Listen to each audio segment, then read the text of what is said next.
दोस्तों, अगर भारत भविष्य में गलती से भी पाकिस्तान पर अटैक करता है तो तुर्की और सऊदी अरब पाकिस्तान को बचाने के लिए एक साथ आ जाएंगे। जी हाँ दोस्तों, आपने सही सुना। दरअसल पाकिस्तान तुर्की और सऊदी अरब के साथ मिलकर एक इस्लामिक नाटो संगठन बनाने जा रहा है और यह भारत के लिए भविष्य में किस प्रकार खतरनाक हो सकता है, इस वीडियो में हम विस्तार से बात करेंगे और साथ ही आपको यह भी बताएंगे कि आखिर क्यों कुछ मीडिया चैनल्स इसे बीजेपी की नाकाम विदेश नीति बोल रहे हैं। लेकिन आइए सबसे पहले जान लेते हैं कि नाटो संगठन बनाने का क्या मतलब है। दोस्तों, जैसा कि अमेरिका रूस की ताकत को कमज़ोर करने के लिए एक नाटो संगठन बनाया था और इसमें 31 से ज़्यादा देश शामिल हैं और नाटो के आर्टिकल 5 के अनुसार यह रूल है कि अगर नाटो पर कोई भी देश अटैक करता है तो यह जो है नाटो के पूरे देश पर हमला माना जाएगा और सभी नाटो देश मिलकर उस देश पर सैन्य कार्रवाई करेंगे। ठीक उसी की नकल पर पाकिस्तान तुर्की और सऊदी अरब के साथ मिलकर एक इस्लामिक नाटो संगठन बनाने जा रहा है। लेकिन आइए सबसे पहले जान लेते हैं कि आखिर पाकिस्तान को इसकी ज़रूरत क्यों पड़ी।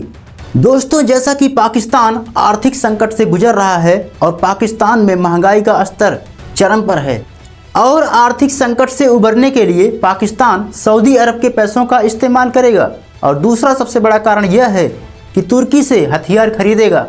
आपने सिंदूर ऑपरेशन के दौरान देखा भी होगा कि किस तरह पाकिस्तान तुर्की के ड्रोन्स और हथियार का इस्तेमाल भारत के लिए करता था।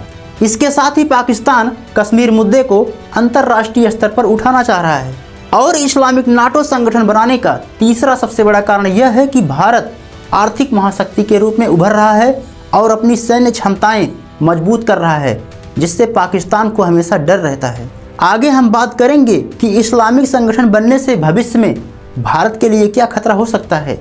लेकिन आइए सबसे पहले जान लेते हैं कि इसे बीजेपी की नाकाम विदेश नीति क्यों बोला जा रहा है।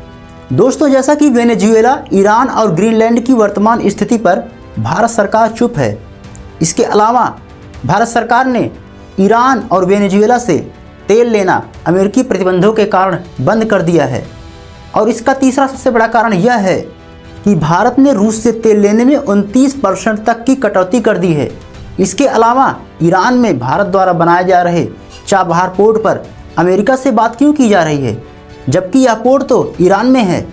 ऐसे कई वजह हैं जिसके कारण इसे बीजेपी की नाकाम विदेश नीति बोला जा रहा है। आइए अब बात कर लेते हैं कि आखिर इस्लामिक नाटो संगठन बनने से भारत पर इसका क्या प्रभाव पड़ेगा। दोस्तों, जैसा कि भारत यह स्पष्ट कर चुका है कि कश्मीर भारत का अभिन्न हिस्सा है और कश्मीर मुद्दे को केवल भारत और पाकिस्तान मिलकर हल करेंगे।